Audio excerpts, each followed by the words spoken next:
they've actually given me relevant ads for once. What the heck? Is this the Twilight Zone? This is actually the hair dye that I use, except I use like the aqua blue one or whatever. Now, anyways, on to something more serious. Genshin Impact voice actor apologizes after accusations of sexual misconduct. Tighnari's voice actor Elliot Gindi has been accused of SH in requesting nude photographs from fans. Remember, he admitted to a lot of these things. Now, if you're out of the loop on all that, that's a very rough TLDR.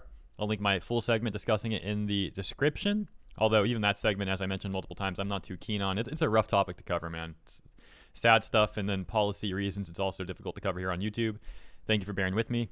Before we get to the new news, that being the response from Hoyoverse/MHA, I do want to address something I've seen in the comments. I've had a lot of people asking me, is it still okay to like Tighnari as a character after what happened with Elliot and all that? Well, in my humble opinion, the answer is yes.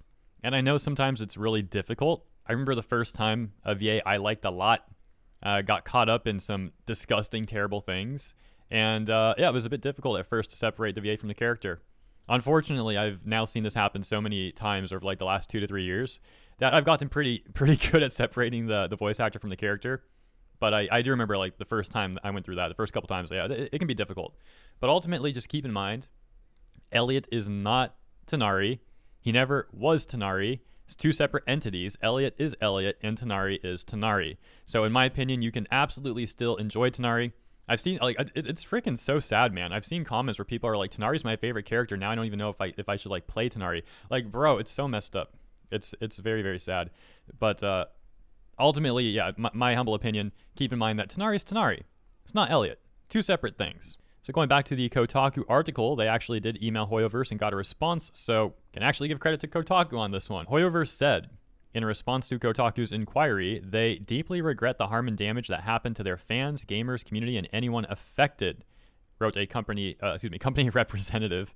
Both our internal teams and external partners, including our voice acting studio, have been working together on an urgent solution, and we will keep you posted on the progress. The implication there, obviously, urgent solution would be recasting, right? Like, what else could a possible urgent solution be except getting rid of Elliot as Tighnari in-game as well? By the way, let's talk about the legality of this really, really quick. Because the news is as simple as that. It looks like they're recasting Tighnari, and they're going to get that done as quickly as possible. So, like I mentioned, legal aspect of this. Do you guys think that there's a chance Elliot is going to have some sort of legal liability for this? And keep in mind, I'm not talking about criminal law, I'm talking about civil law. As in, Hoyoverse may allege that Elliot has cost the company damages. For example, the obvious here, recasting Tighnari. They paid Elliot to do the job, and now they're losing all that work. All that money wasted. They got to now pay someone else to voice Tighnari. So they may seek some sort of compensation for that to recoup the losses. There's also 2 more arguments I can imagine that they might use in a legal strategy.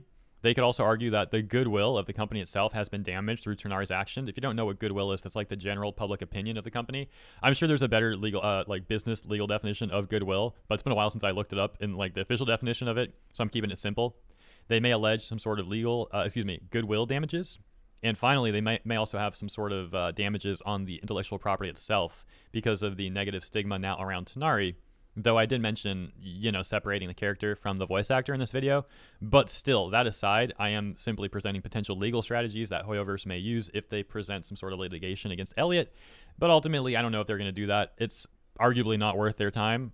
I'm simply giving you some food for thought about more potential news that you might see in the future regarding the situation. And on the topic of news and coverage and all that, I would like to once again apologize for my initial coverage. It's such a crazy thing that happened, man. I was basically just like all you guys, right? Like I find out about this news. I find out, I can barely talk. I found out about this news and I was like in disbelief and whatnot, feeling the same stuff you guys all feel really. And then I have a job to report on it though, like I got to get this information out there. It's my job and I love my job, but there are some times when it's a topic like that, it's just the sort of thing I like. It's difficult, man. It's so difficult seeing how people are hurt like that and whatnot and the stuff he was doing, taking advantage of people. It's like, I don't even have time to process it, and I got to report on it. Now, sometimes there's a problem with that. It means the segment comes out a bit rushed, but sometimes it's worth it still. Like, it's better to have the segment a bit rushed and out in a timely manner than taking my time and it's like, comes out way late. And we saw a good example of this with my segment because, like, shortly after my video came out, Twitter was like down for like an hour or something. Like people couldn't send DMs, and then the whole thing, like it was giving like errors, like refresh, and then you refresh it and it still tells you to refresh it again. Like Twitter was like completely bugged and down for a while. So it actually worked out very well having that video out, because while people couldn't talk on Twitter for a while, they were able to talk on the video. Now obviously there's still other places they can talk, Reddit, Discord, or whatever, but you see my point. It was still helpful to have that video out when I did. So while I'm not keen on the segment, I'm very glad that you guys tuned in for it and were as receptive to it as you were. I appreciate all the support, and thank you for your understanding and everything as well. I would also like to take a minute to thank the people that made that Google document and came forward as well, because I've seen a lot of situations where people come out with a statement against somebody and they'll post like a Google document and it's like 50 pages of nothing but text. It's like one side of the story and all it is text, 50 pages worth. I think it's fair to say that we all got stuff going on in our lives, and to then be presented with something that's a potentially like crazy serious situation and then being forced to read 50 pages of just walls of text with no evidence, it makes it very difficult. So this situation was handled in a much better way than others I've seen in the past. The Google document had tons of evidence, tons of screenshots. It wasn't just walls of text, and they presented all this in, I think, less than 20 pages. So it was handled very, very well. Now, as we near the end of this segment, I would like to hop back over to that article and take a look at this specific comment from Arden, where Arden says, "So is this worse than or not worse than the Fujoshi comment? Genshin's fanbase outrage meter is just default set at 11, so I can't really tell what's a serious problem or not." I think people should be careful saying things like that. It comes off really, really bad. It makes you look really, really bad. It is absolutely true that sometimes the Genshin Impact fandom can be a little unreasonable. I'm sure you could use plenty of other words if you want to, say it in your own words. I'm going to go with unreasonable to keep it simple. Here's the thing. This situation literally has a dude that was being a predator to people and even admitting to it and admitting to like threatening suicide and stuff like that if people were to get the information out there. Basically also said that one of the victims won't even come forward because they have as much to lose as him. There's also, of course, the whole minor aspect to this and the sexual things he was apparently asking of minors. And his whole excuse of basically, well, I wasn't looking for a minor, I just didn't check if they were adults. It's like, bro, that sort of excuse, it's just no.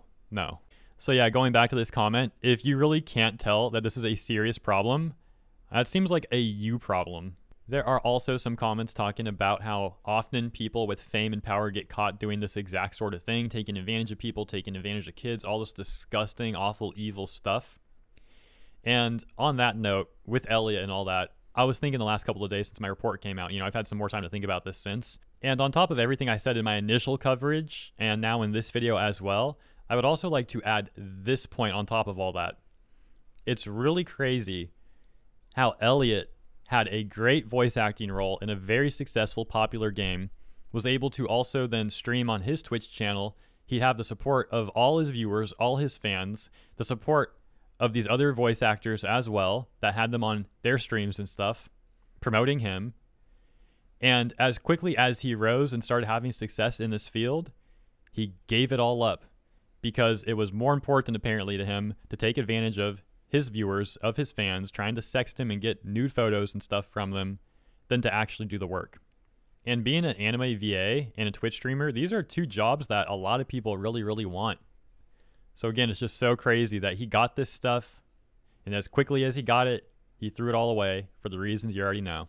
I like to try and end my segments on a positive note when possible, and that can be very difficult at times, especially with a topic like this for obvious reasons. But in trying to remain as positive as I possibly can, I will say this much. I don't think Elliot will I don't think Elliot will ever work as a VA again. I think his time as a public figure, so to speak, is done. However, I do hope he's able to fix himself or whatever so that there are no more victims he creates in the future. And then to the victims that are currently out there already from what he's done, I've seen a lot of what you guys are saying in the comments on my video on Twitter and stuff, and you guys are staying really, really optimistic, and that's great. It's very important to have optimism in life, in my opinion, being enthusiastic about stuff even in the face of darkness, because otherwise you just get overwhelmed by it. So round of applause to all you guys, for lack of better words, round of applause and all that. You know what I mean. Yeah, I'll leave it there. Thank you guys for understanding. Thank you for all that you've done. Thank you for tuning in and all that stuff. See you in the comments and in the next segment.